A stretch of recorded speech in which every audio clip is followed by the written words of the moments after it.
Welcome, one and all. Welcome to episode 3 of Off the Cuff podcast. My name is JT, and I am joined by my lovely co-host and best friend, Hylander. Hylander, how's it going? Fantastic. I like how you called me lovely. Of course. You know what? I'm putting that on the resume as well. It goes on the resume. I love that. At this point, the resume is just full. Well, I hope that your resume is giving you some confidence because I want you to pick a number between 1 and 5. Between 1 and 5. Yep. You gotta go 2. Lucky number. Okay, here we go. Here's your random question of the day. Oh, this vertebrae lives the longest. Wait, vertebrae? Yep, this vertebrae lives the longest. Question of the day. Are you talking about the vertebrae that's in the human body, or are we talking about like an animal here? It's an animal. This vertebrae lives the longest. You know what? I'm gonna go and make a crazy guess here and say horseshoe crab. Horseshoe crab? Yes. It's the tortoise. You've failed. Damn it. Well, that's how it is. That has been the question of the day. That'll be a new and reoccurring segment here at the start of every show. Highlander. Wait, were you though, Ace? I feel like a horseshoe crab is closer than a shark. I don't know. Anyway, welcome to the podcast, ladies and gentlemen. For those of you who are watching on YouTube, feel free to come over here to twitch.tv/offthecuffpod, where we do these shows live every Tuesday at 7:30 p.m. Eastern Standard Time. For those of you listening, same thing applies to you. Watch us on YouTube as well if you're listening. If you're watching and you want to listen to us on Spotify, Apple Podcasts, the works. Google Podcasts, maybe. Haven't confirmed that one yet, actually. But I know for a fact it's Spotify and Apple Podcasts. I do know it's on Apple because I looked at my the podcast thing on my phone. Yes, it's there. And I found us. Yeah, I found it. It's there. I was pumped. I was like, look, there we are. Yeah, we're everywhere. Famous. We're everywhere. 17 plays on our last episode. Honestly, more than I thought. So thank you all for listening and watching. And I don't know how many plays we have on YouTube. I think it's also like 17-ish. So once again, thank you so much. Yeah. So without further ado, let's just jump right into the show. Let's try not to make this episode a 2-hour episode like it was last time. No promises. But without any further ado, let me stop talking and let's turn over to Highlander for the NFL segment of the show. Fantastic. Well, we're going to start off with quite a big banger right off the rip. With some breaking news. The Raiders trade tight end Darren Waller to the New York Giants in exchange for a 2023 third-round pick. So the Giants are helping out Daniel Jones, giving him a little bit more stuff to throw to. The only thing I'm worried about with Darren Waller is his pass. His pass is a little bit, the whole addiction thing has been weird. Last year, I think he got injured a couple times. Hopefully he comes in there and does something for the Giants. I kind of wish the Giants would have stuck with the young fan that they drafted a couple years ago. Yeah. Because he's been showing some good fight, but I guess now it just gives a little bit of competition in the room now. Another big thing here is Lamar Jackson finally broke the news because all these analysts and stuff are coming out here saying that he denied this, he needs an agent, all this stuff, yada, yada, yada. He doesn't know what he's doing. Well, Lamar Jackson finally broke that on Twitter saying that he turned down a $133 million 3-year fully guaranteed deal. Now, to show an example of that, Daniel Jones just signed a 4-year, $160 deal. I can see why Lamar Jackson would want more than $133 million for 3 years. I mean, when you compare the two quarterbacks, I definitely feel like Lamar has shown more than Daniel Jones has. Yeah. For him to get paid less makes sense. Which Jackson can officially begin speaking with other teams when the new league year opens tomorrow at 4 p.m. So we were looking for that. I mean, there's a good shot the next time we talk, we'll be telling people about, Lamar is off on another team. Yeah. Very possible. This is really interesting. The Saints have decided to retain Michael Thomas on an incentive 1-year deal. So basically a prove-it deal for them. I don't know why they're doing this now. I think he's proven that he's not worthy the last so many years. But the good news is this. is if he does really good and plays the whole year and has a fantastic season, he's going to get good money. Mm-hmm. If he doesn't play good, it's not going to hurt the Saints at all. So in a way, that's the Saints that's smart with that one. Mm-hmm. The Saints are also re-signing Jameis Winston on a 1-year deal with a max value of $8 million. Mm-hmm. Of course, we know Jameis Winston will be 100% be the backup to Derek Carr. Honestly, looking forward to seeing that Saints team play. Michael Thomas, Derek Carr. Again, hopefully Michael Thomas actually plays and doesn't, just sit out. I mean, the last 3 years, he's only played 10 games. Yeah. The last 3 seasons. It's, again, don't know why the Saints are even giving him a shot. I think at this point, he obviously doesn't want to be there. You send him away. Mm-hmm. So speaking of that, you said Derek Carr. So obviously Derek Carr signs with Vegas. Did you already say that? No, that's coming. That's yeah. No, Derek Carr signed with the Saints. Not Vegas, Saints, right? Yeah, that was last year's. That's what I meant. That was last week's news. Yeah, that was huge. Mm-hmm. We also have that obviously the Carolina Panthers have traded DJ Moore to the Bears, which the Bears are giving the number 1 overall pick to the Panthers for this. The Bears also received the number 9 in 2023, a 2023 second rounder, a 2024 first rounder, and a 2025 second rounder in the deal. Mm. So Moore will come in to be the Bears, new number 1 wide receiver. It'll be great. Obviously right now, Carolina probably the best favorites now to take Bryce Young at number 1. Mm. So NFC South is going to be a very interesting place quarterback wise. I mean, just saying that. More breaking news of the NFC South.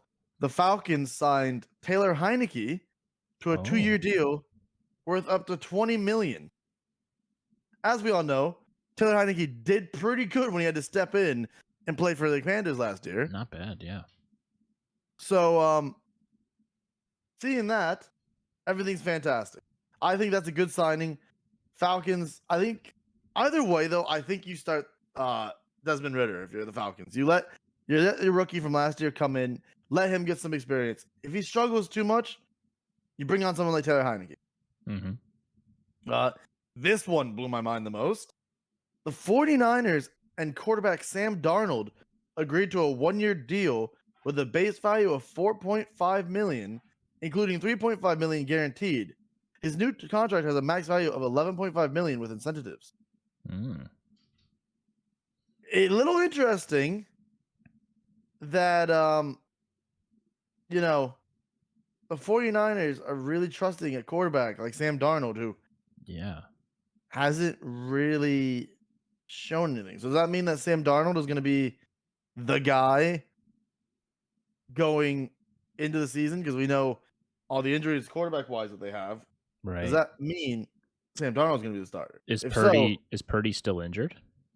I'm pretty sure Purdy's still going to be out at the very start. Oh, wow. Okay. So is that both Trey Lance and Purdy both going to be out? Yeah, wow. they're both still recovering from injury. That's insane. So Darnold will be the third string? There's a good shot that Darnold's coming in as the starter week 1. You think he takes Purdy's spot as the backup, or do you think he's the third string? I think he becomes the third string. Yeah. I mean, I think Purdy's the starter, to be honest. Yeah, I mean, I think he should be too. But you spend all that money for Trey Lance, and I mean, here's the problem: you're just gonna let him sit there. I remember there was talks out of last year's training camp, which is why they kept Jimmy Garoppolo. Mm-hmm. Is because Trey Lance was not looking good in preseason warm-ups and stuff like that. Yeah, he was missing passes that he should have hit. Mm-hmm. Players were getting aggravated. So with that, Brock Purdy came in. Look what Purdy did. Oh yeah, I'm big enough to say I think Purdy could be the new Tom Brady. Honestly, with it, the way the 7th rounder that comes in and does something crazy. I mean, when you think about it, Brady came in the same way. An injury gave him a shot, and then Brady took off. I think Purdy does the same thing, and I think Purdy's honestly the face of the 49ers, if you ask me. Yeah, he's a bit more mobile too. Speaking of the 49ers and Jimmy Garoppolo, Jimmy Garoppolo signed a 3-year, $72.75 million deal that includes $25 million in year one with the Las Vegas Raiders.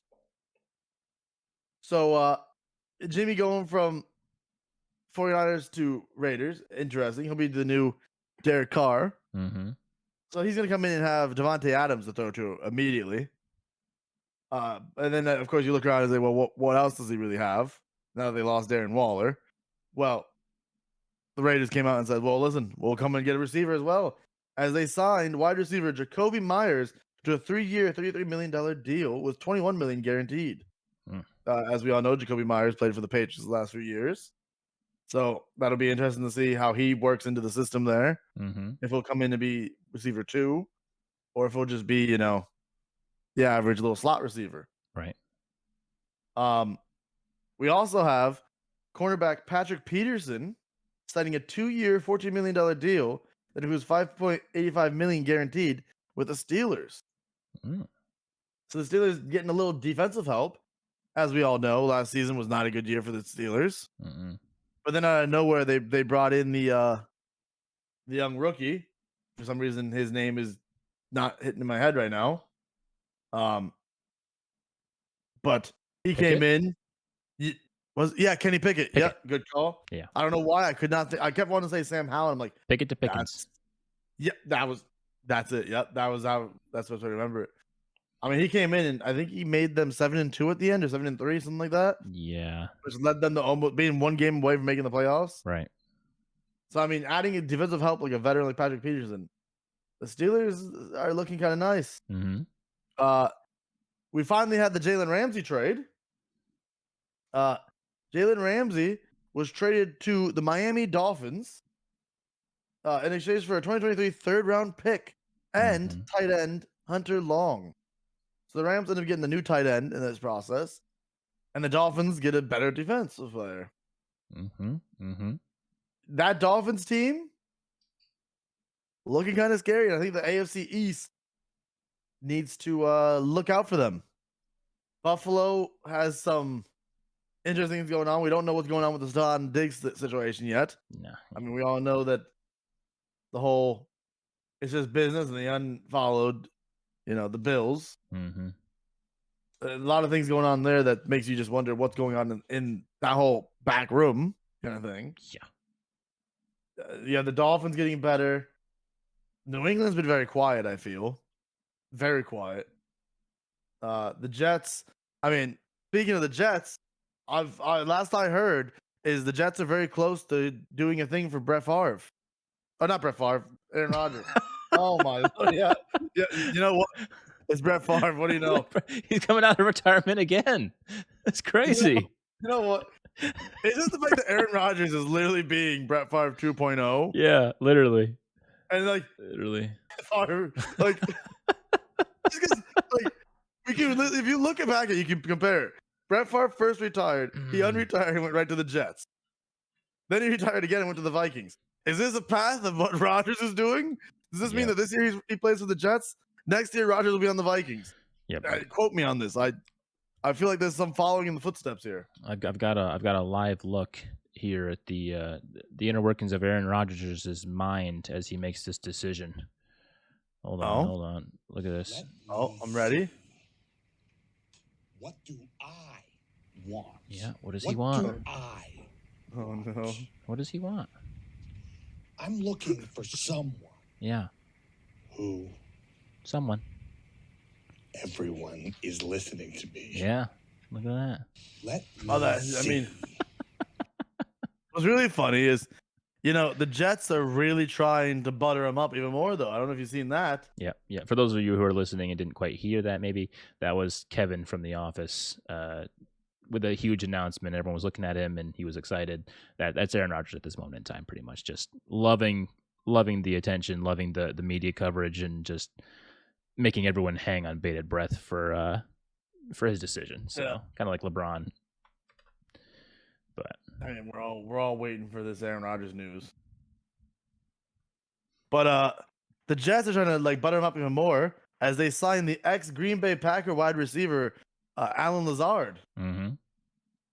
Don't know why they did that, because if I remember correctly, Lazard and Rodgers did not have a good relationship in Green Bay. In fact, I'm pretty sure Rodgers told him to learn to catch the effing ball at one point on the sideline. Yeah.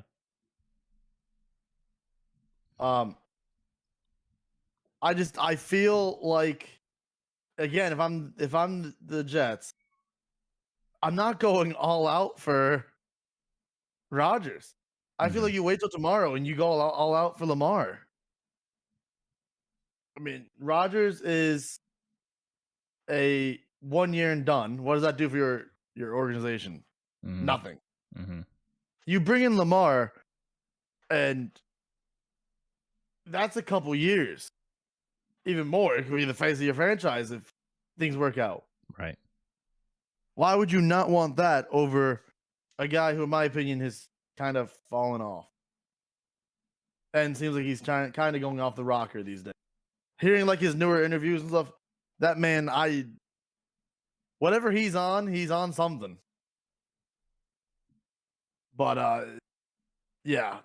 Moving on. The Eagles are re-signing cornerback James Bradbury on a 3-year, $38 million deal. For those not knowing, Bradbury was the one that was called for the hold call that lost on the Super Bowl. Yep. It was just reported yesterday that Bradbury said the Eagles have told him that they wanted them to listen to phone calls for him, but he wasn't allowed to make a decision, and they wanted him to at least contact them first, and they would try anything they can to match whatever offer he got. Well, I guess they did it because he's re-signed with a 3-year deal. They matched him, yeah. Sticking with the Eagles, I guess we can finally say that Miles Sanders is most likely not coming back to Philadelphia. Because the Eagles agreed to terms with former Seahawks running back Rashad Penny. Rashad Penny most likely will be the backup to Kenny Gainwell. Rashad Penny is a guy who put up some insane numbers when he was healthy with the Seahawks. Behind the Seahawks offensive line, which we've all seen is not that good. So seeing what that Eagles offensive line could do, if Rashad Penny stays healthy, he could be a very good addition to that backfield. Yeah. Speaking of the Eagles, J.C. Kelsey has made a decision, and he has signed a 1-year deal to come back one more season. The Eagle veteran said he's not ready to hang it up yet. He likes where this team is going, and he even said he wants to win a chip with Jalen Hurts before he retires. So, I mean, there's that. That's fantastic news. That Eagles offensive line still strong. Love to see that. Even newer thing here with the NFC South, as I've seen the NFC South is really going crazy with quarterbacks for some reason. After the Saints decided to, we're going to go all out and get Derek Carr, the rest of them all of a sudden went, well, guess what? We want a quarterback. The Panthers decided, yeah, well, we're going to sign former Saints quarterback Andy Dalton to a 1-year, $10 million deal. So, yeah, there's another thing there. So now what is that? That's Taylor Heineke with the Falcons and Andy Dalton for the Panthers. The only NFC South team that has not gone for a quarterback yet is the Bucs. So now I'm worried that the Bucs might be the one that goes all in on Lamar Jackson in a way. Yeah. And that's just a team that you don't want to have someone like that, because the NFC South is not that strong. So you're going to actually, like, whoever gets the best quarterback in that division wins. That's how I see that. And right now, as of right now, I got the Saints. Just because Derek Carr, he's the veteran in that division. He is the better of them. Right. And with the right coach, we've all seen what Derek Carr can do with the right coach. For sure. The Raiders, once they got rid of the one coach in a dirty deal to get John Gruden, he went downhill since then. Speaking of the NFC South, a veteran quarterback that used to play for the NFC South was released from the Colts today. Matt Ryan is now a free agent after being released from the Colts after one season. Oh my! Man should have just stuck it out with Atlanta for the rest of his career. Honestly, He should have. he went to the Colts, and honestly, I feel like it ruined his career. Everything he stood for, everything he did, that was all out the window very quickly, right there. Yeah. Like at this point, if he doesn't sign with the team soon, I think retirement is the only option he really has. Because I don't see him being a starter anywhere. I really don't. No. What's he gonna do? Sign with Tampa and be a starter there for a season? I don't see it. I don't mean Tampa would even do that. I honestly, with Tampa, my prediction for the Bucks right now is I know there's some rumors that the Panthers might go and draft Anthony Richardson #1 overall instead of Bryce Young. Mm-hmm. I think that's a bad idea. I think Bryce Young is a better quarterback long haul. Right. But I could see Anthony Richardson falling down to that Bucks area in the draft, and the Bucks drafting Anthony Richardson, who was known with the Florida Gators. So he's already got that Florida tie-in. Mm-hmm. And then literally the two quarterbacks that the Bucks would have would be both past Florida Gator quarterbacks. So I mean, at this point, I think that's what the Bucks do in that situation. Yeah. And the last big news here is the Cowboys are acquiring former All-Pro cornerback Stephon Gilmore from the Colts. That's huge. So that means it's going to be Gilmore and Diggs covering receivers. Right. That's a scary defensive back pairing. Which, once again, you add more weapons to that Cowboys team and you expect them to do something. Yeah, especially because they also re-signed Leighton Vander Esch to a 2-year deal. Mm-hmm. So when you look at that, they better do something at this point. Yeah. If they don't, it's crazy. Mm-hmm. Like, again, being an Eagles fan, I don't like saying it, but that team is stacked. Offensively, defensively, there's no reason why that team has not had multiple championships yet. Or even Super Bowl appearances. Or that even. Yeah.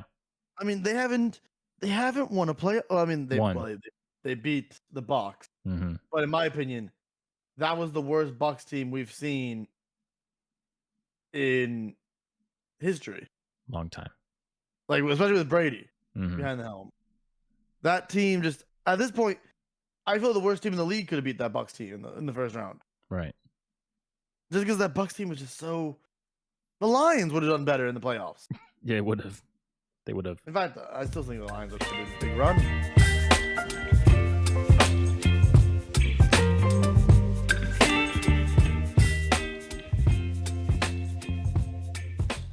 We will hop right into basketball news. Yeah, let's do it. Hop into the NBA news. Had a lot going on this past week. A little update on the whole Ja Morant situation. Ja Morant has checked into a counseling program in Florida. So he has been getting that help that we talked about last week that he wanted. And whether people are saying that this is a team force thing or a league force thing, or who knows, covering his own butt, but give him benefit of the doubt. Let him go into counseling. It seems like they're going to lose him for a long, long time, possibly up until the playoffs, if not for the entire season, rest of the season. And so that's a huge hit for Memphis because he is their superstar. Yeah, he has been for a long time. Are they like a top team right now? They were. Yeah, they were. They've kind of dropped a little bit, but not too much. They still have some talent, but without Ja, it's looking rough. So yeah, Ja's in counseling and he'll be there until further notice. And so, I hope that's good for him. There's been a couple of things that I didn't talk about last week is that, over this past summer, like he threatened some 17-year-old kid with a gun on some like pickup game or something like that. I don't know exactly where it was, but like he threatened a 17-year-old kid with a gun and something like that. Just like, so random acts of like violence or like threats and stuff like that. And it just shows that he's he's building the character of being hood. You know, he's trying to be hood and thug and, you know, whatever it is. And many analysts have had this problem with him, that he's trying to portray this, you know, aura of thug and hood, and it's just not a good look, because so many kids are watching Ja now, and they're just like, I want to be just like Ja. And whoever Ja was watching when he was younger, I don't know if it's basketball players necessarily, but, you know, music stars, you know, all these hip hop artists, you know, they pride themselves on being hood themselves. That's kind of where the hip hop game is all about. It's just one big competition to see who's more hood, who's more street, who has more credibility. And I mean, you give money, you give youth and experience, and it all just leads to destruction. I mean, it was revealed that he spent like $50,000 at some Memphis strip club, which is where the whole gun video came about, on some like 2-day bender. That's where it all happened. That was the whole context behind it. And I mean, you know, spend your money how you spend your money. I would never spend it that much in that context ever. You know, that's just me. But yeah, so he's getting help, and good on him. Hope he gets the help that he needs. You can get counseling for anything these days, you know. And so people are saying, like, you know, counseling, why does he need counseling? You can get counseling for anything these days. And I hope he comes out of it on the right side and gets his act back together and can just focus on basketball, because he's a phenomenal player. And, you know, everyone knows that. And he shines. He's shined since he joined the league. Rookie of the year, most improved player the very next year. And I mean, he has what it takes to lead Memphis to championships. And so, yeah, hope he does well. Hope he does well in his endeavors of counseling and stuff. So, injury news about Kevin Durant. We were just talking about Kevin Durant last week and how he's been pivotal in the Suns' success and their push towards the playoffs and a championship. Oh, yeah. And now Kevin Durant is out with left ankle soreness, which is something that he has been battling for many years now. He, you know, as you might recall, back when he was on Golden State, when they were playing Toronto, he had that bad injury that the Raptors fans cheered for. But anyway, so it looks like his woes about his left ankle is back. And so back on March 8th, they said that he is out with the left ankle soreness. A couple days later, they clarified he has left ankle sprain. And so they're going to be taking his recovery very, very slowly, because it took him a long time to get back to the NBA from that injury in the playoffs. And so they're going to be taking him slow. They're sitting at a pretty nice place. I mean, it calls a lot on Booker and Ayton to step up in their scoring, because, you know, KD was averaging about 27 points per game, and that's not small numbers. So it just puts more on Booker, it puts more on Ayton, and hopefully they doesn't stress themselves out, you know, injure themselves before the game or before the playoffs. CP3 is going to continue to be CP3 and be one of the greatest point guards we've ever seen in the league. But without that scoring, it's really going to hurt them. You know, they say that he's planning on being back towards the end of the regular season, as you see here, with a couple of games left. And if that's the case and he comes back 100% healthy and the Suns are still in a good position, you know, playoff-wise, then that's their best case scenario, honestly. You get your star player back. He's able to come back, average 27 again, be a huge impact on the floor, be an extra threat, and, you know, you're living pretty. So we'll see what goes on with Kevin Durant's injury as he goes along. Next up on the docket, we've had a couple days ago, we had a fight between Marcus Smart of the Boston Celtics and Trae Young of the Atlanta Hawks.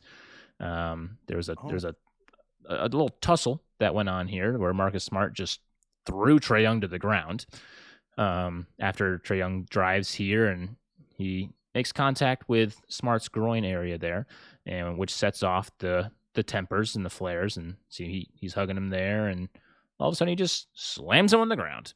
So Marcus Smart got fined $25,000 for that altercation. He got ejected for that.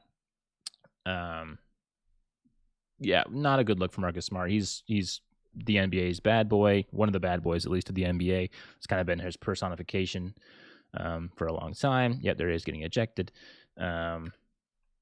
Yeah, not great. And this isn't the first time that Marcus Smart has shown some ill will towards Trae Young. 2 years ago, right here in this clip, you see Trae Young gets hit to the ground and Marcus Smart treads on him as he goes over him. Goes to step over him, but just treads on him. And so there's some bad blood between these two, I guess. Not sure how in-depth that is. But, people can hold grudges. That's definitely a thing that happens. And these two may not have much love for each other. So came to light again just the other night. So another fight actually broke out last night, I believe. Was today? No, yep, last night between Brook Lopez and Trey Lyles, between the Bucks and the Kings. Not a crazy fight, not like slamming someone to the ground, but Brook Lopez is a big dude, and I would not want to fight that guy. But they were both ejected from the game, so a lot of violence going on in the NBA over the past couple days. Other than that, not really too much going on in the NBA. Games being played. Obviously, playoffs coming closer and closer. So let's take a look at our weekly check-in with the playoff hype, regular season standings. Milwaukee Bucks, Boston Celtics, 76ers, still looking pretty good. Cavaliers at the 4th. This is all looking the same. Nets actually jump up to the 5th spot over the Knicks, who have kind of cooled off. Knicks haven't gone on so many crazy win streaks anymore, but they're sitting here pretty at 6th. Miami Heat, Atlanta Hawks, this is all looking about the same in the East. For the West, we've got Nuggets, Grizzlies, Kings, Suns down to 4th. I'm not sure they were there last week. I feel like they dropped a little bit. They could have. Dallas Mavericks down here in 8th. They're in the play-in now. You might want to zoom this in a little bit, by the way. Zoom in a little bit more. Okay, cool. There it is. Oh, that's nice. That's looking real nice. I just seen that. I was like, just for the people who are watching, we'll see some of the names. Yes. So, yeah, Dallas Mavericks here at 8th, and something on the Dallas Mavericks. Ever since they acquired Kyrie Irving, they're 0-1 with only Luka. They're 2-0 with only Kyrie. With both of them, they're 3-6. So not very good. Shows that maybe the two don't have much chemistry. Or Luka doesn't like to share the ball much. Maybe Kyrie doesn't like to share the ball much. So maybe this isn't quite the trade that they thought it was going to be. Some super teams you just can't force. Yeah, you can't force. Or especially some backcourt duos like these two. I mean, on paper, looks ridiculous. But so far, not too much. Not too much going on here. So we'll see if the Dallas Mavericks can jump back up there. I mean, look at the discrepancy in games between all these spots between 4th and 10th in the play, and it's only 5 games. So that is absolutely nothing. That can easily be overcome. Even from 10th to 6th here, that's 3 games. Absolutely nothing. So the race for the West is on for sure. Here's a good question for you. Go for it. With Ja Morant being out now, how far are you to the Grizzlies dropping? They've had some success. I mean, they're currently on a 3-game win streak without Ja. So, I mean, they still have some solid pieces around them, apparently, or they've just been playing easy opponents. But honestly, I think the Grizzlies are well coached. I mean, I think that they've always been kind of those dark horses in the past couple of years. The past 10 years, the Grizzlies have kind of been in it in one way or another. They kind of they battle through and they're in contention, as you say. So I don't see them dropping too much. I mean, they might drop down to like 4th. I mean, like I said, all these wins are super close between 6th and 2nd. That's 5. That's 5. 5 games. So they could drop. I don't see them going into the play-in. I feel like they stay up here in the top 6 of the West. But yeah, it all depends on what Golden State does. Yeah, who they play, rest of season schedule strength. That's a tongue twister. And yeah, so I mean, looking here, we got the Detroit Pistons. They are out 16-53. Wonder why. Down here, San Antonio Spurs. They are out. Rockets. They are out. So their seasons have come to a close, and they're just playing pickup basketball right now, pretty much at the highest level. I just say that's so weird to see the 2 Texas teams down there out. It is. It is. And I mean, Blake Griffin's got to be fist bumping the air that he's not on the Pistons anymore. I mean, he's on Boston, and so they're doing pretty well. Wait, Blake Griffin's on Boston He's now? on Boston. Yep. At least I'm fairly positive. I saw him in a Boston jersey. Let me know if I'm wrong. But that man jumps around teams so much now. I don't even know. I mean, he's just kind of biding his time, getting as much money as he can. He does stand up now. Stand up is kind of his thing. He went from being like a star for the Clippers to now he's just like somebody that we used to know, kind of thing. Yeah, pretty much. Yeah. So that's really all the NBA news that I have. I mean, we're just keep rolling through the end of the regular season, and as the playoffs begin, then things get a little bit more exciting. I'll keep bringing you guys exciting news from fights to injury updates, and didn't have much on the injury front this week. Actually, it was mainly just covering those two big ones, or not two big ones. I guess one injury and one counseling, but those are the two biggest players kind of in the spotlight right now for the NBA. So makes sense. Yeah, that's really all we've got for the NBA segment of this podcast. So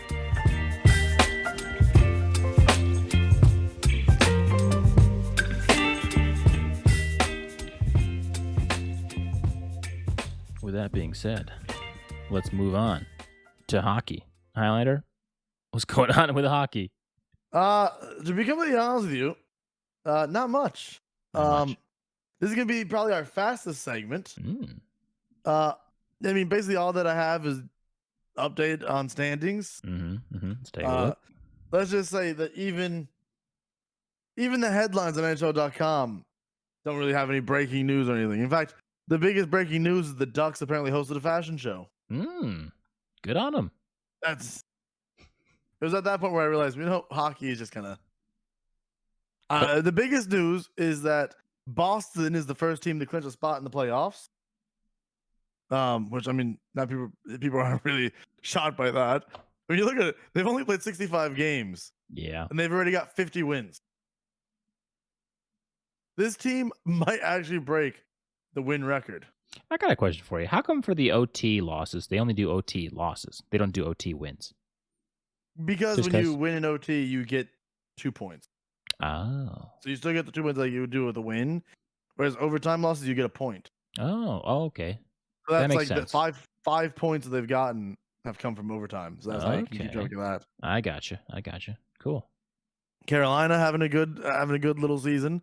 I mean, you look at this though. Carolina's actually not that far off of same with New Jersey. They're not that far off of Boston when you actually look at this. They're not. Like Boston seems like a great team. 9 points behind. Nope, more. 11. And yeah, like wins and everything. It's actually kind of close. It is close. As we go down here, there's an interesting battle going on here. It seems like Ottawa seems to have fallen down a lot. Last we looked, Ottawa was in I believe they were in the 11th spot. They're now in 12th. Still a chance to make the 8th. As everything's close here. Make the 8. What is this, rugby? Well, now it's the 9. But anyway. Okay. Good one. That's your rugby coming out of you. I mean, when you think about it, that's the way to keep track of hockey. The top 8 teams make the playoffs in each conference. Sure. And yeah. Columbus, they're just having a terrible one.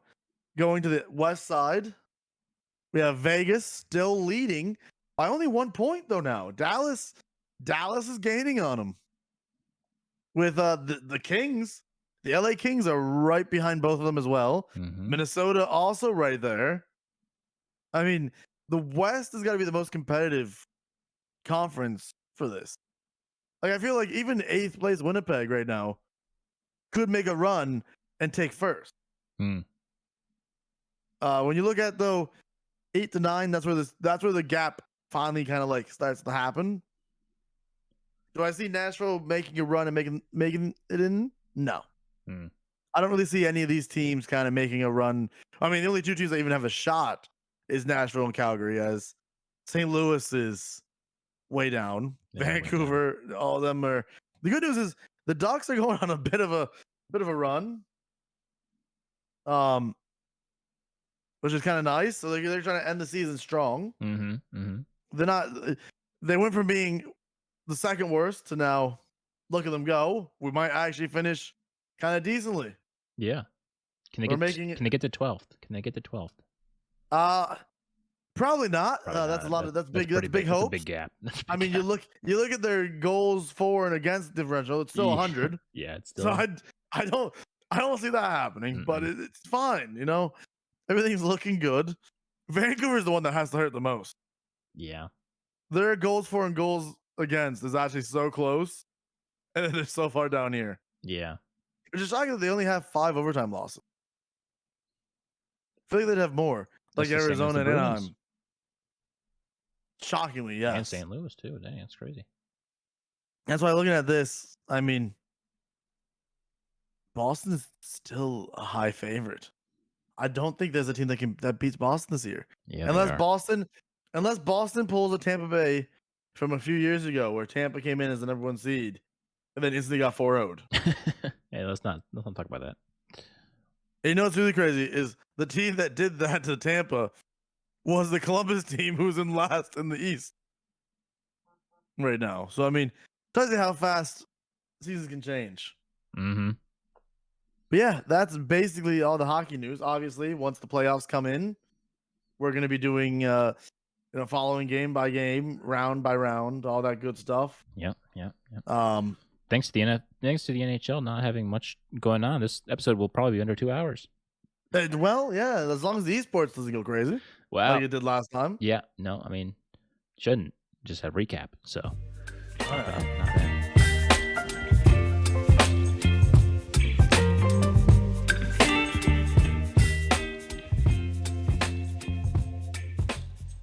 All right.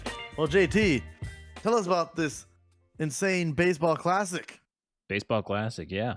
So, just like the NBA, there's not much going on in the MLB right now. Spring training is still underway, but the players are kind of shifting their attention towards the World Baseball Classic that is going on right now, which is, essentially just the world teams getting together and going at it for a championship run against each other. So, swapping over to the screen share, we've had some crazy moments coming on from the World Baseball Classic. A couple of crazy catches. Luis Castillo had this crazy running catch where he collided with his teammate. Holds on. Yeah, he holds on to the ball though, and that boy's out. Flying right here. That boy is out. I thought that white thing that rolls off was the ball for a second. No, I think that's his hat. Yep, that's his hat. Both of their hats come off.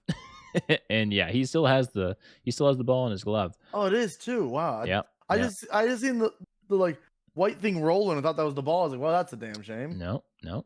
What a catch. Yeah, okay, so that was a great one. That was a great one. Over here, Puerto Rico finished the perfect game with a walk-off hit in the 8th inning. That's a mercy rule win, by the way, 10-0. And it's the first time that 4 pitchers, that anyone has had a perfect game in the World Baseball Classic history. So a little bit of history.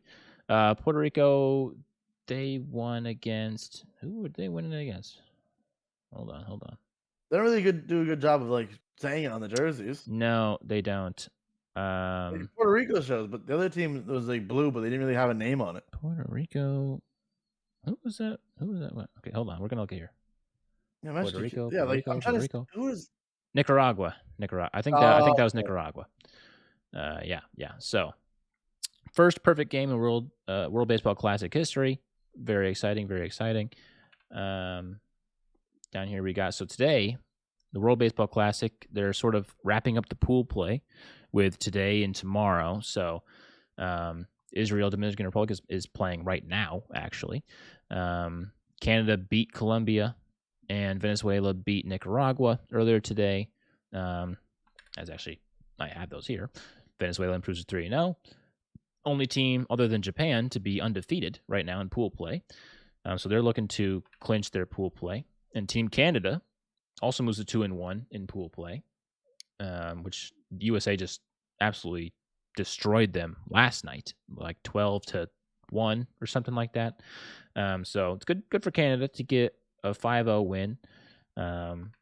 So now looking here at the standings, we got Cuba up here and Italy. They're coming out of Pool A. Japan, like I said, and Australia coming out of Pool B. I'll be honest, I'm pretty surprised that Australia came out of Pool B. I didn't know that they had much baseball. I heard there was an upset going from on. Australia actually the other day. Probably. I would have said Korea probably would have came out. But I'm also kind of surprised that China's down here at 0-4. But anyway, I would think that Japan and China kind of have like similar track records and that kind of stuff.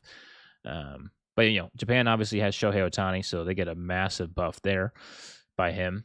And then Pool C, so Canada up to 2-1. Same with USA. USA still have a game to play. Everyone has a game to play. Mexico has 2 games to play still. So we're looking down here. Quarterfinal 1, Australia versus Cuba. Quarterfinal 2, Italy versus Japan. And then quarterfinal 3 and 4, we're just waiting for the the finale of the Pool C and Pool D matchups. So, people are playing in Taichung, Tokyo, Phoenix, and Miami. And then they'll be meeting in Tokyo here, quarterfinal 1. Yeah, Tokyo here for both quarterfinal 1 and 2. And then they'll be meeting in Miami for quarterfinal 3 and 4. So crazy. Everything coming back to Miami towards the end here. So World Baseball Classic is going to be exciting. Next week we'll have next week we'll have some, we'll have things going on. Things might be wrapping up next week actually when we go live. I'm not exactly sure. Yeah, we're getting close to the start of actual baseball. We are, as well. Yeah. March 30th is opening day for Major League Baseball. So, like I said, here are the rest of the schedules. There's the quarterfinal 1 that I was just talking about. Then this is wrapping up the pool play for C and D. Then after that, we've just got Italy and Japan in their quarterfinal matchup, and then just a whole bunch of to be determined. So, all this stuff going on. World Baseball Classic here. QA1, QA2, Monday. See what we got. So next Tuesday when we're recording this, it'll be S1 winners, S2 winners, which is semifinal. That's the championship match. Next Tuesday is the championship match, I believe. Yeah. Look at that. At 7 p.m. So when we're going live with this, the World Baseball Classic Championship will be going on next week. So what I'm hearing is next week I got to be longer with the NFL and hockey, so that way the game's like halfway done and we can be like, oh, well, this team's winning. Nah, it's fine. It's fine. I bet they'll be crazy. But I mean, speaking of the World Baseball Classic, they are playing with no pitch clock. They're playing with no shift bands, and so I was trying for the life of me to figure out what the average length of games were between the World Baseball Classic and the spring training going on, because I wanted to compare them and see if the pitch clock is making any real difference. I couldn't find a thing, and so I feel like the stats are out there. They've got to be. People have been mentioning stats left, right, and center when I've been listening to baseball stuff going on. So if anyone who's listening to this knows where I can find that information, let me know. Go to our Twitter, let me know. Get in our Discord, let me know. Because I can't find baseball statistics for the life of me, and I'm the guy who's bringing baseball to you. So I need to be able to do that. Wrapping up baseball, looking at the spring training standings. I'll zoom in here for those of you who are watching. We've got Toronto 11-6. Once again, these standings don't really mean much of anything. It's just kind of nice to see where people are at in the spring training, what they're figuring out, if they're figuring out anything. Looks like the Yankees still have some more work to do to figure out, who they are and what guys they've got going for them. Same with down here. I mean, Philly, they were just in the World Series last year, so it looks like they've got some figuring out to do. Love Toronto at the top. Love that. Yeah, Toronto. Yeah, that's your team. And Boston right there. I mean, either we figured it out and we're just playing our starters, or we're just getting pretty lucky with people who haven't figured it out yet. Kansas City up here, Dodgers up here, Angels. So it's looking pretty good. Any surprises San Fran down here 7-11, kind of surprising.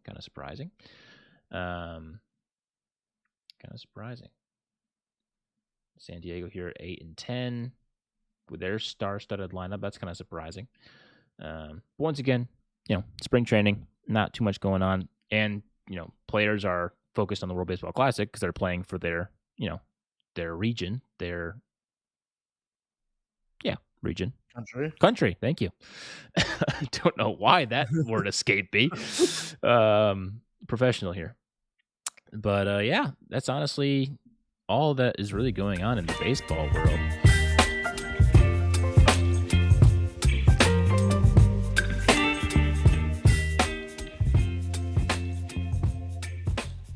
With the MLB segment wrapped up, Highlander, what's going on after week 2 of the NRL?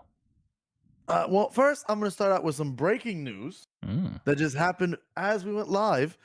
The Parramatta Eels have extended the contract of head coach Brad Arthur to the end of 2025, which will make him the longest-serving Eels coach.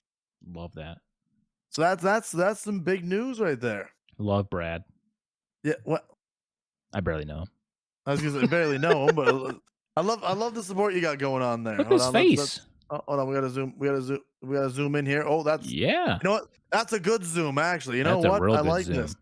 Okay, so we're gonna go through the scores first I can do before we get to anything interesting, and before we bring in our wonderful guest. Oh yeah. So we started off the season, or not the season. We started off the week professional with Penrith versus South Sydney, which actually ended in a pretty good last-second moment where the Bunnies just couldn't score the try to win.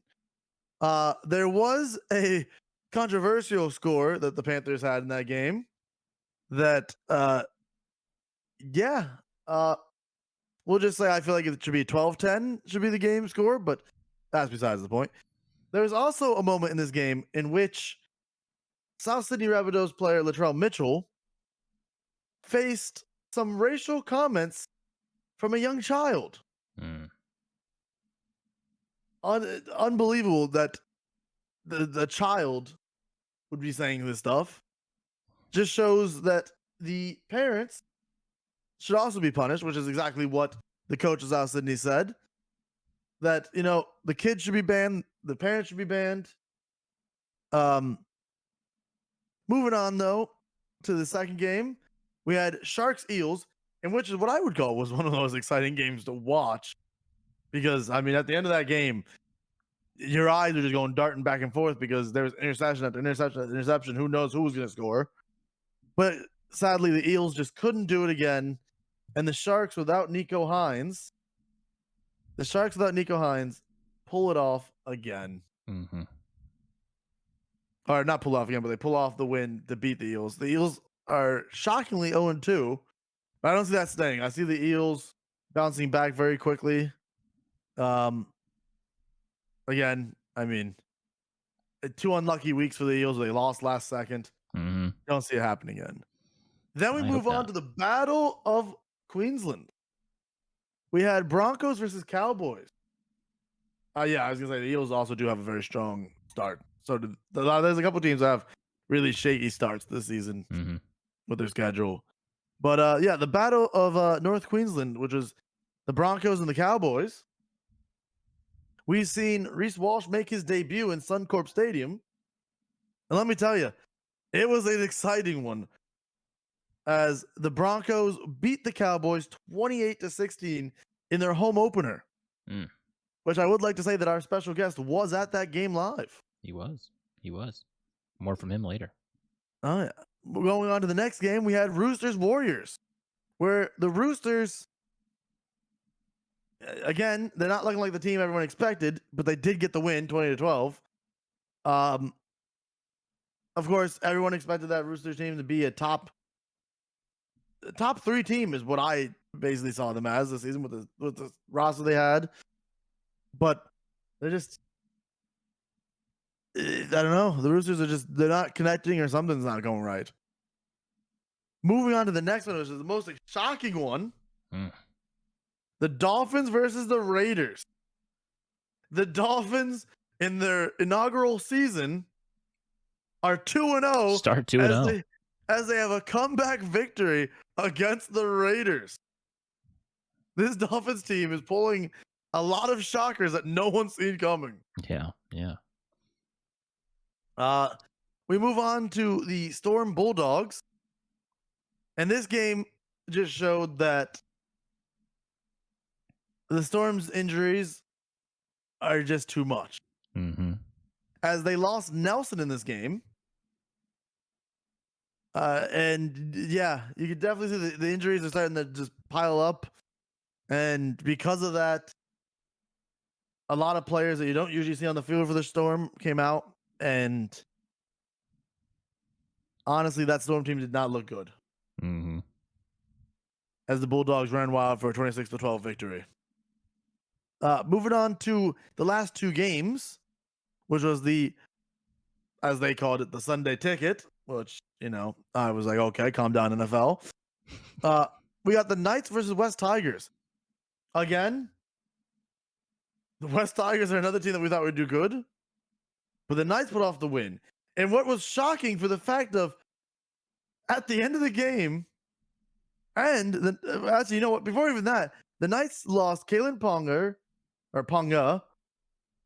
and Frizzell, I believe. And I believe they also lost their hooker at the point going into this. Whereas, the Tigers had all the advantage there as they lost a bunch of, starters right off the rip. And then at the end of the game with, 2 minutes left, a Knights player gets sent off, which means they're a man down. The Tigers should have every right to come back and score.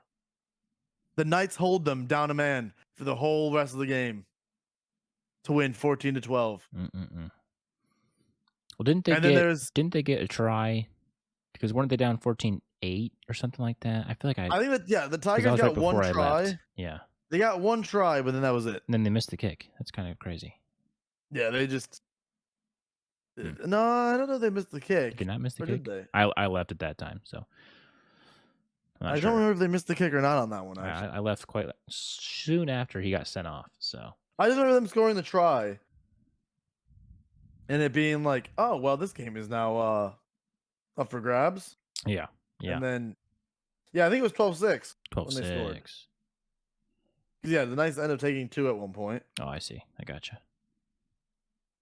There was a little altercation after the game, as Hastings, who used to play for the Tigers, is now on the Knights, went to make a try-stopping tackle on Tommy Talau, which was a very hard tackle into his head, which ended up making Tommy Talau out for the game, and now he's out for this week as well. But at the end, Jackson Hastings went to go apologize to him, in which case a bunch of other Tiger players started coming to push him and talk him, basically. In which you could see that Hastings was 100% trying to actually apologize. Of course, we don't know what they've actually said, but it looked generally like Hastings was trying to, "I'm sorry, I didn't mean to hit you that. I was just trying to stop a try from happening." And the rest of his team, the rest of the Tigers players just get away from him. Moving on to the last game of the week, we had the Dragons versus the Titans. This game was competitive in the first half. In fact, there was a moment where I said, maybe the Titans will make the playoffs this year in the finals because they're actually looking kind of decent. And then somehow the Titans fell apart before halftime, and then they never turned it back on in the second half. And the Dragons ran away with it, 32-18. It was a moment in which all I could say was, I shouldn't have believed in the Titans there. I just thought the Titans were actually looking decent this year. I'm like, wow, they're looking good. Yeah. And then the Dragons went, yeah, no, we'll show you the real ones. But now with that, I think we bring in our guest here. Yeah, let's bring in our guest.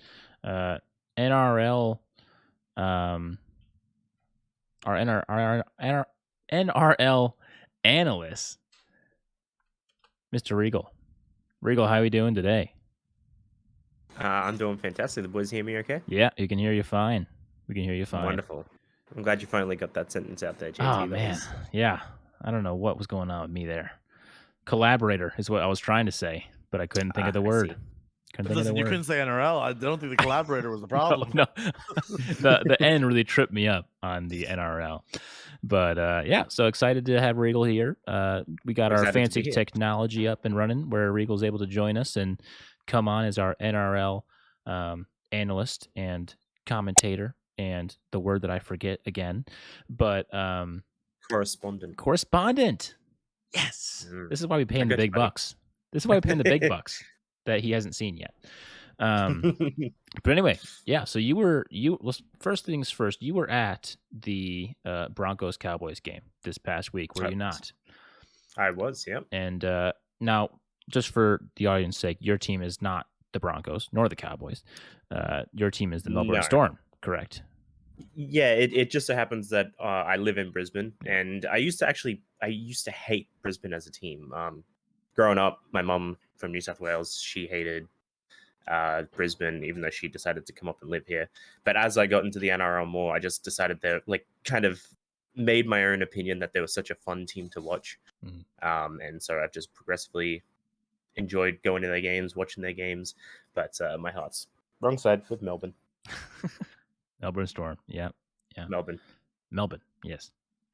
What did you see out of the Broncos there when you went to that game? Just completely trouncing the Cowboys. Yeah, it was especially fun because the area that I was sitting in happened to be the Cowboys away section. So we were surrounded by all these Cowboys fans, which for those of you that aren't aware, well, actually, we just ran through it, that Brisbane won that game. And pretty decisively in the end. It was pretty close. I think the game went into 10-all at the half, and then second half, Brisbane just ran away with it. Reece Walsh, debut for the club, used to play for the Warriors last year. Him and halfback or 5'8" Ezra Mam, the combinations that those two had throughout the entire game was just magical. And if those two can keep up what they're doing, I would genuinely think that they could be one of the best combinations that we see in the NRL, at least this year, if not for the foreseeable future. And the exciting thing is I learned last night that my work has given me tickets to go to the Broncos Dragons game this weekend. So I'll be able to watch them again live, and I'm really excited for that. I think that's going to be a lot of fun. Nice. Obviously, the Dragons also had a huge victory this week. Who do you see coming out on top of that matchup? I would be incredibly surprised if the Dragons can pull an upset. I understand at the moment they're ranked third on the ladder, but they've actually only played 2 games. Their first round was a bye, so they automatically get 2 victory points. So they've only won 1 game this season. But that said, they've only played 1. So they're a team that I think most people are expecting to not make anywhere near the top 8. And the Broncos, on the other hand, quite a strong team, a lot of chemistry, and the additions they've added this offseason have proven already to be astronomical. So I think Broncos come with that victory pretty handedly, I reckon. Also at Suncorp Stadium, Brisbane is one of the most daunting stadiums for an away team to play at, which is also why it's so incredibly popular for Magic Round, which is round 10, where every single game of the NRL is played at one stadium at Suncorp. Teams both love and hate to play at Suncorp because the fans are so extravagant, I guess, so sort of out there and so demanding compared to a lot of other stadiums, mainly because Brisbane was the go-to Queensland team when they were introduced. So a lot of the Queensland fans are behind the Broncos. So a lot of people travel to go to those games. The game we went to last week sold out, I think, about 50,000 people. Huge game, huge crowd, and the energy was just incredible. So I find it very unlikely the Dragons get that victory, but maybe they'll eat my words. I don't know. We'll see. Maybe. We'll see. Beautiful. Love having you on, Regal, of course. Always good to have someone in the land of Aussie land to give us their perspective on the league. So just real quick, I want to switch over here to the ladder that Highlander has pulled up. Can't see Regal anymore, but we can still hear him. What do you think is the most surprising from the ladder right now, as it stands? What's the most surprising thing to you? Well, again, the Dragons, but they're in a position where it's not. It's not realistic. Like again, they've got 2 points for free, so realistically, they're on the same as where the Bunnies should be. The biggest surprise there is the Dolphins, handedly. I expected them to win maybe 3 or 4 games all year. I expected them to be bottom 3 in the ladder, and they've already come up with top 2 wins. Yeah, first 2 wins, sorry, which is huge. And then Manly also being in the number 1 spot with 2 wins. That again, actually, no, they've also had a bye, so they've only got 1 win. But they're a team that they looked so dominant in their win that I think they could still be a competitive team this year. Last year, they kind of dropped off a bit. They had quite a few injuries.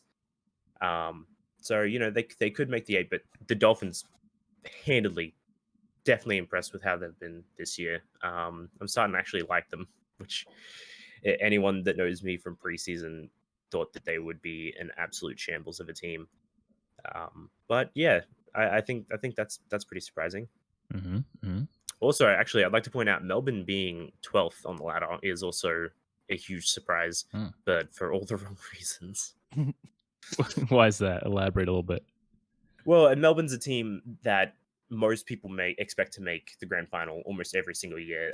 I don't know if they've missed a finals, as in a top 8, in maybe even since their inauguration. I don't know if they've ever missed a top 8. If they have, it's only been once or twice. So for them to be anywhere below 6th is always a surprising, even only 2 games into the season. It's, yeah, as a Melbourne fan, it's actually quite scary. But we've just had so many injuries that it's hard to blame the team. It's part of what happens. It's a contact sport. It is what it is, I guess. Yeah. Well, beautiful. Hylander, do you have any questions for Eagle? I actually do. With the fact that this week brings in a special round for the NRL. So I'd like Rico to explain to everyone, what is the multicultural round? It's an interesting question, actually. So the NRL is quite famous for introducing rounds for all different sort of situations. Like we've got a Pride round, which I think is like round 15 or something, which obviously celebrates the LGBTQ community in the NRL. There's also a women's round for the NRLW, which actually should be beginning up soon as well. But the multicultural round, actually, I saw a picture of it last night. It's basically to celebrate all of the players and all the representation that we have across every team in the NRL around the entire world. So I wish I had known, actually, I would have had that graphic ready for you guys, but it was a graphic of the world with every single country that highlighted where there was somebody from that country in some way, shape, or form involved in the production of the NRL, whether it's a team, somebody in the back that gets things happening. Oh, there it is. Yep. And it's incredible to see just how diverse the NRL has become in recent years. To think, 50 years ago, it was only played in New South Wales. It wasn't played anywhere else in Australia. Every other team was just, obviously England probably had their own league, but that was about it.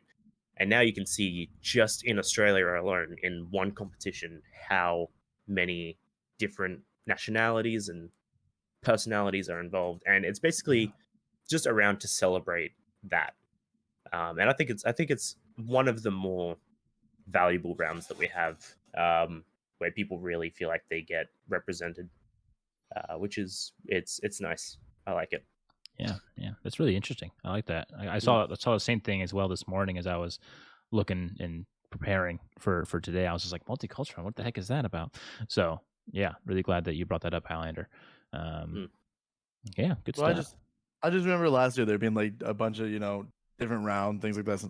So I figured, with this being a round where something like this comes up, having Regal as a guest is a perfect time to pretty much have someone who can explain how the NRL does special rounds. Like I know a couple rounds from now, I think is going to be Indigenous round. I know they do that. There's another one that I can't remember, but I remember there was one from last year as well. the thing is, there's so many different rounds because there's 27 rounds a season now. Yeah. So they have so many opportunities and to be honest, sometimes they do just throw in different, like, oh, this round means that, and it's actually been getting a lot of criticism recently. But ones like Indigenous round has been around for years. Same with, I think, multicultural round. I love them for the fact of the jerseys. I love how some teams wear some like really cool, especially Indigenous round last year. I really like the I think it was the Tigers that had a really cool Indigenous round jersey. I apologize for viewers that are listening, but I just showed my jersey, which is the Melbourne jersey from the Anzac Day, which is another. It's not necessarily a round; it happens to correlate with Anzac Day for Australians. But it's a round where they, before every game, they show their respects. They pay respects to people, Anzacs, which are Australian New Zealand Army Corps, a combination of Australia and New Zealand in the wars. So it's an example that pretty much every single special round that they have, they release a new jersey, every team. Some get criticized for it. That's a whole other story. But it's pretty awesome to see. It's always exciting to see what teams come up with throughout the year with different jersey designs and stuff like that. I was gonna say, the Manly was very big on the news last season for the Pride Week. Yep, they had many players boycotting. It was 6 players who wouldn't play because there was a rainbow on their jersey. Yep. That was a team that at the time of the Pride round, they were within the top 8, easily looking like a competitive team. And that was with, at the time, Tommy Turbo was out, who's easily their most dynamic player. And he was still out throughout that time. Pride round came along, players refused to play. They ended up dropping out of the 8. They didn't make the playoffs. Wow. And everybody thinks it was because of that Pride round. Like they lost chemistry. A lot of players just didn't mash with each other anymore. They had their confrontations, and it really affected them. Yeah. So I guess it's kind of good to see them bounce back a little bit this year, but we'll see if that can continue.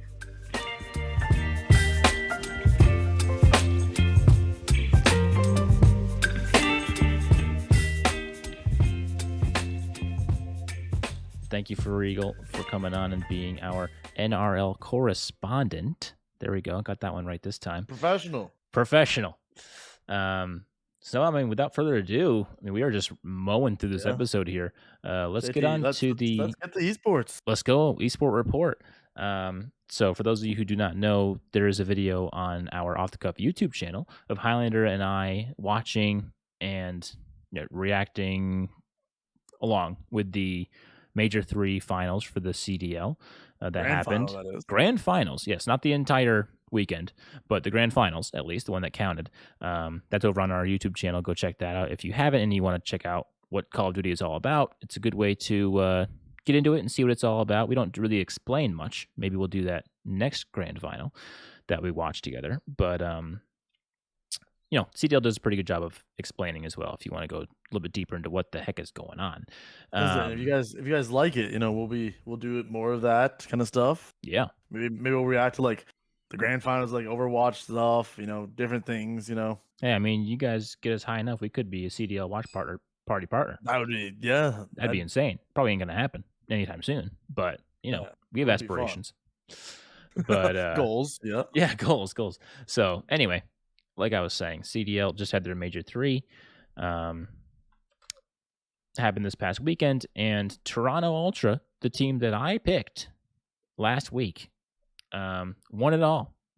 And even though I got the opponent wrong for them, I still got the map count, 4-2 winner. And so I'm pretty excited about that. Toronto Ultra went up against Optic Texas it was a good match. I mean, it really was. I mean, there was a point in time where Optic was up 2-1 over Toronto, and then Toronto just kind of closed the door on them and just came out. It was the search. They were up 4-0, and it was the search. Optic choked it, and that ever since then, Optic seemed like they couldn't really bounce back to it. Right.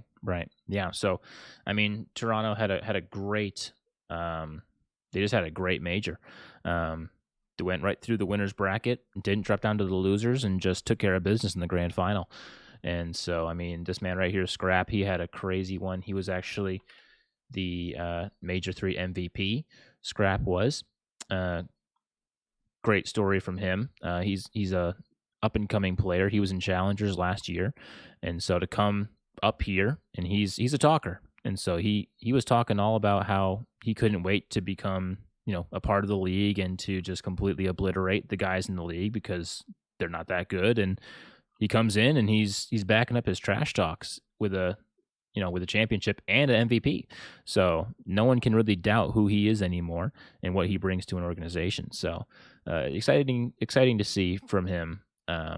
Heartbreaking for Optic Texas because just like last major, the LA Thieves, Optic lost in their first match in the winners bracket, dropped down to losers 1, and they had to go all the way from losers 1 to the grand finals, which they did.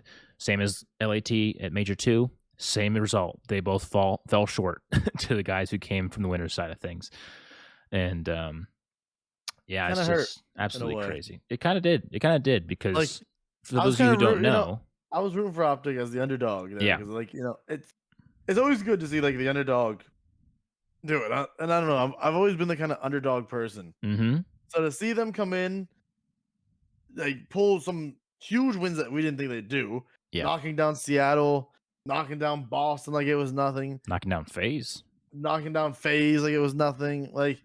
Seeing some of that stuff, it was like, what's happening here? Yeah, and I mean, this is their first major, with Dan Ghosty in the lineup here on the right-hand side, after Scump retires, obviously, and they get their lineup sorted. So they, major 2, they ended up placing top 4, which was a okay placing, but they thought they could do better. They bring in Dan Ghosty and they get top 2. They make it to a grand finals, so you can't blame them for making that change. And Ghosty was honestly, he was a factor in some of those maps. Ghosty, rookie of the year candidate in my opinion. Yeah, just from this major. If he keeps playing the way he plays, he's up there in my opinion. Oh yeah, I mean it's so fun. We have so many really good players who are just showing out in their league debut. And I mean, we've got Boston Beans. I mean, he came in and he played phenomenal this tournament. Beans. I mean, people thought they were going to go to the grand finals as well in some way, shape, or form, but they ended up, I had them beating Optic, to be honest. Yeah, they ended up falling short. And I mean, honestly, it was Boston who beat Optic in that first winners round matchup. And so if Optic didn't come out strong, they were easily in threat of being knocked out again. And so exciting to see what Boston continues to build with Beans as kind of their main, AR. Is my early favorite for Major 4. Yeah, honestly, they showed a lot of promise. But so did Optic Texas. I mean, new squad, new team member. And I mean, Hook over here, he actually had a crazy finals. He really did. I mean, he had leading up to it, Hugh wasn't doing that good. Yeah, he had a subpar losers final against FaZe. They ended up winning, and then the first 2 maps, Hook comes out and just does his thing. He kind of takes over the game. I feel like Shotzi kind of never really showed up to his normal form during the grand finals, though. No, he wasn't very dominant. He was dominant against FaZe in that losers final, but he kind of left that behind. That's the Shotzi I was expecting to see against Toronto. Yeah, and we just. Again, against FaZe, Shotzi had a game where he was, I think it was 34 and something. Mm-hmm. And Ghosty was right there behind him with 31 as well. Yeah. And it was Ghosty feeds off of whenever Shotzi or Bruce, aka Dashy, when one of them do good, I know Ghosty's right there as well doing good, which is why Hugh sometimes you'll see won't have the big numbers. But I've noticed it's the 3 of them that are the bigger number of people. But Hugh makes the big plays when he needs to. Oh, he does. Whether he gets 3 on the hill. And it's just, Sadly, though, they just... Again, I feel if they don't choke that hotel search, it's 4-2 Optic.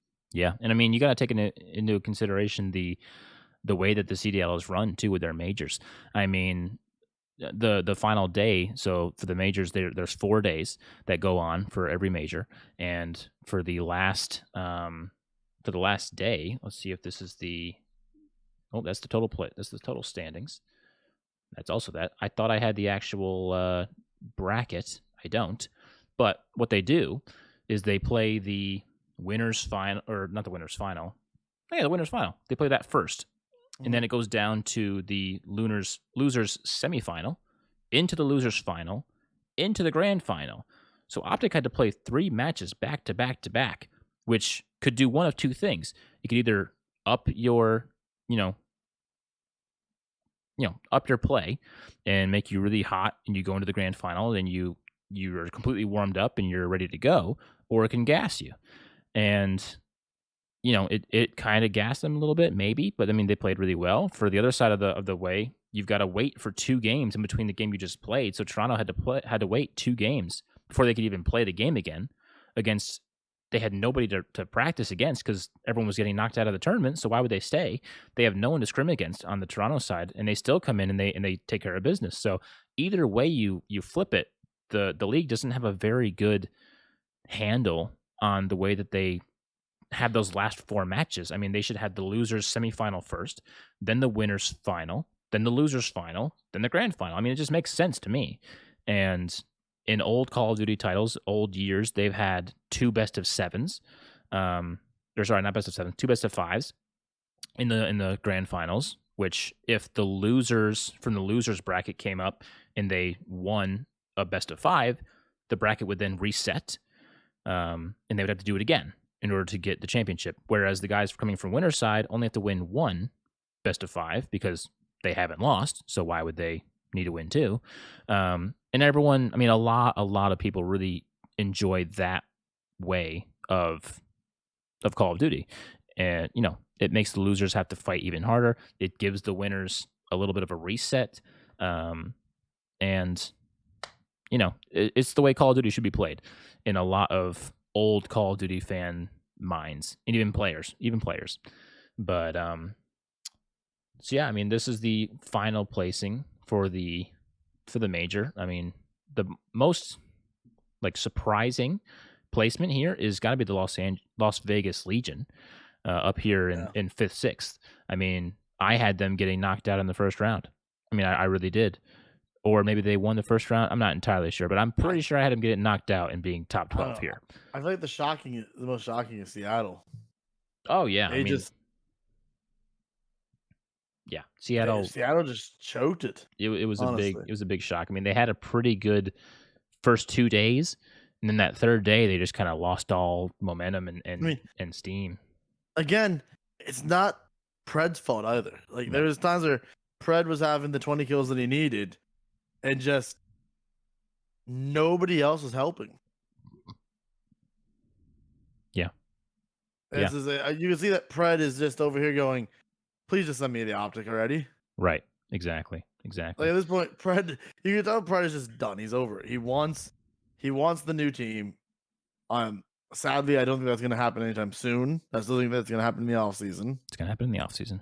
Unless Optic comes out in Major 4 and they have a terrible finish where they finish 9th to 12th area, I don't see Optic really pushing for it. And then Seattle would also have to flop as well. They would also need to agree as well, which is something that they didn't do back after Major 1, Major 2. Seattle just wasn't letting go of Pred. And I mean, I don't blame them. I mean, he's your star guy. He's the face of your organization. Why would you get rid of the face of your organization unless you have to? So there's that, some shocks. I mean, Minnesota Rocker down here, we've been talking about them for the past couple of weeks. They didn't win again. So 0-8 in their last 8 matches, getting 0 points for the past 8 matches they've been playing in. Another shocker, New York Subliners getting 2-outed. I mean, they played 2 games, lost both of them. They actually lost to the Vegas Legion up here, which was also a massive upset. And with the Thieves. The Thieves had a huge... Thieves, yep. Yeah, that was... Vegas also beat the Thieves here for the 7th, 8th spot, so yeah. But again, it came down to the thing where it was back-to-back games again. Right. Where the Thieves played, I think it was Florida they played in the... I think it was Florida that they played. They 3-1... Yes. They think they 3-0'd them. And then they went off and later that day they had to play Paris again, and they got 3-1. Yeah. So, I mean, New York Subliners down here, Major 1 winners. I mean, so they have a championship under their belt this year already, and here they are finishing 9th, 12th, bottom of the barrel. I mean, who knows? I mean, this team is just kind of a team that got hot in the beginning of the game, and they've just kind of been lackluster. They got caught up too, and they've got all the talent. I mean, they have all the talent there. You know, you have a winning organization there, but just putting the pieces together and winning at this level, I mean, once everyone is on the same page, you know, it's really hard to I just don't see New York. I don't see New York really rising too far. That's the sad part. No, I mean, like I said, I mean they've been passed. They've been caught up to and passed. Unless they do something drastic, unless new maps come into play, which is rumored to happen soon, maybe. There's a couple map drops that could be in consideration for the pool. But even then, I mean, New York needs to come out and they need to be the best on that map, you know, to even have a chance of repeating as a champion or whatever. Or they might need to make a change. Who knows? But I mean, you win one major of the year, you're probably not going to change. I mean, you wouldn't think so, at least. We still have a ways to go here in the Call of Duty scene. We've finished, 3 majors. There's 2 more majors left, and then the World Championship. So there's still 3 tournaments left. Right now, we get a nice 2-week break before the Major 4 qualifiers start. So that'll be nice for the players. That'll be nice for us. Not much Call of Duty going to happen next week. And the week after, just talking about what's coming up and if there's any roster moves that might happen, because since there's a big 2-week gap here, that might be a good opportunity for some teams to shift players around and bring players in, since they have 2 weeks to prepare with that player rather than just the one that they had in the past 2 majors. So a viewership record was broken at this major. Losers final, Atlanta Optic, was 335,000 people watching, which is a record. And then the grand finals had just 1,000 less people watching Optic versus Toronto. Now, if FaZe had won this and went to face Toronto, this number probably would have dropped off, probably would have been around this number, high 200s maybe. But since it was Optic, I mean, they bring that fanship. Crazier thing though here. It was crazy. FaZe beats Optic. I think FaZe win it. Maybe. Just because the way the Tiny Terrors are in grand finals, I just feel like FaZe would have been in such a confident mood, right? That I actually would have felt bad for Toronto for not playing for so long. Yeah. But I mean, at the same time, Toronto beat FaZe in the very beginning of that day 4, the final day, sent them down to losers, and then they lost again, and then they were out of the tournament. So could Toronto do it again? Probably. I mean, honestly, I don't see it going much different. Toronto 4-2 over anyone that they played. I mean, their map pool was just too strong. I saw a statistic that they, over this major, they were like top 5 in every game mode. I think they were top 5 in hardpoint, top 3 in search, and they were number 1 in control. And for this major, and that showed. I mean, you're that consistent in all of your game modes, and it's no wonder that you're winning a chip. So, a little fun stat for us: 7 franchises have won in the last 10 events in the CDL, which is pretty wild. The only 2 teams that have done it not back to back, but twice, has been Toronto. The very first one here and the very last one here. LA, of course, winning Major 5 and the World Championship last year, back to back. Subliners also have 2. They also have 2. I didn't see that. But so this league is super competitive, and as you can see here, these last 3 teams aren't any of these teams. I'm pretty sure every single team probably faced off against FaZe here this year, honestly, in the finals, and they just didn't win. There's one team that's on that 2022 one that I don't see being on the 2023 one. LAG, yeah. I mean, I just don't see them winning one this year. Yeah. Oh, actually, fun fact, Highlander, we were talking in the watch party about when was the last time a Hook won something? Right here, Major 2, 2022. Hook, Asim, Slasher, Spart. Major 2 last year. They won it. So Hook actually won a championship last year. Wait, he was on LAG? He was on LAG. Yeah. There you go. Look at that. There we go. We were wondering. The last time LAG was actually kind of decent. Yeah. And, I mean, which is funny because they had to, in that major too, for if you don't remember, and for those who don't know, it was a best of 9 back then for the grand finals. And they were down 4-0. And they came back 5 straight maps to win that major. Yeah. The craziest grand final we will ever see, because best of 9s aren't a thing anymore. That I missed. And I remember reading about that going, there's no shot. Yeah, I mean, most people turned it off when I forget who they were playing. I think it was FaZe. I think it was FaZe. If it wasn't FaZe, then it probably was like Surge. I'm pretty sure might it have was been FaZe. Surge. No, I think it was FaZe. It was a huge. They made a big deal out of it. Yeah, yeah. I remember it was like an ultimate like powerhouse team that everyone counted them out of, like, oh, they don't stand a chance. They're done. Right, right. And LAG came out and went, hold my beer. Yeah, honestly. Yeah, so this league, I mean, 12 teams, top 48 players in the world on Call of Duty. It's going to be a tight league, and this graphic shows that. So yeah, excited to see what the CDL brings us in the next couple of weeks. See what roster moves happen. And yeah, once Major 4 kicks off again, we'll be bringing you Call of Duty news again. I've got some Rocket League news for us. Nothing really with the RLCS, as you remember me saying last week. The qualifications for the Winter Major was done, and I listed off who was in that. That doesn't happen until like April 6th, I realized. So very far away right now. But the past weekend, we had the CRL, which is the Collegiate Rocket League. So college teams, where Northwood Esports ended up taking the, I believe this is the spring. Oh, here we go. Spring champions. Yep, spring championship. Northwood Esports, they ended up winning it. I don't know much about the collegiate level of Rocket League, but this was a tournament, and they have their Worlds coming up in June apparently. So we get to see who from the collegiate level gets to win Worlds next in June.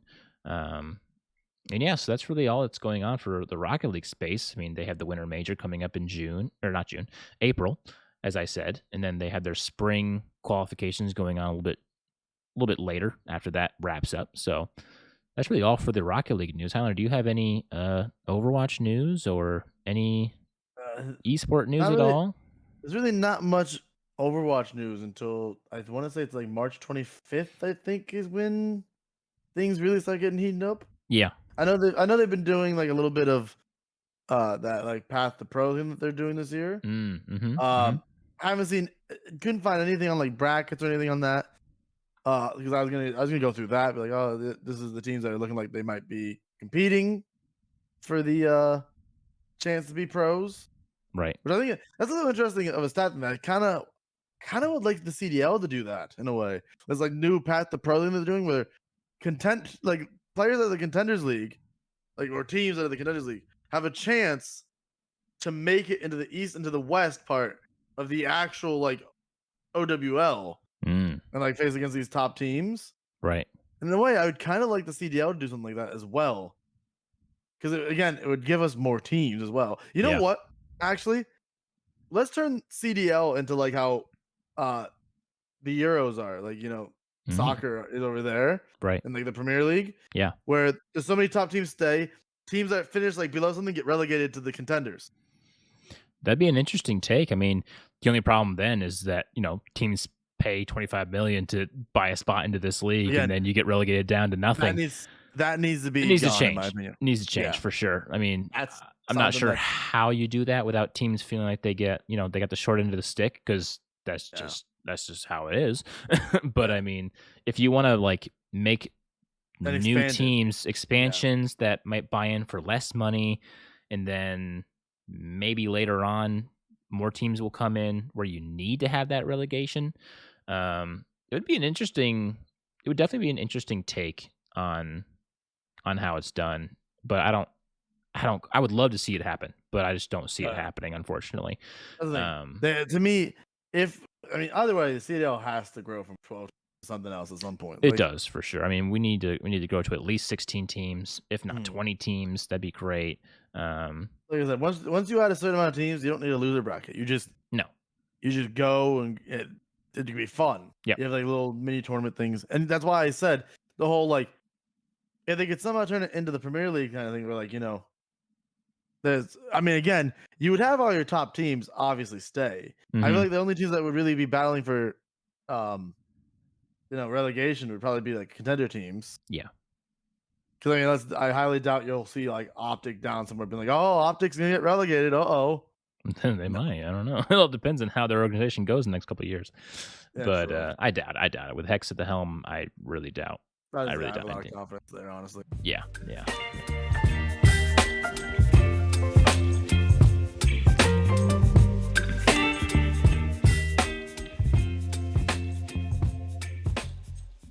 Well, thank you all so much for watching and listening to this episode 3 of Off the Cuff. Once again, shortest episode ever so far, so only to go up or down from here as we get our legs under us. Don't shake your head. Don't shake your head at me. Listen, we've discussed this. You can only go up from the first episode, and True. I'm just saying time wise, not quality wise. There's no down. I'm just saying time wise, not quality wise. Quality's still going to be up here, up as high as we can make it. At least, I mean, it's going to be fine. But anyway, thank you all so much for listening and watching.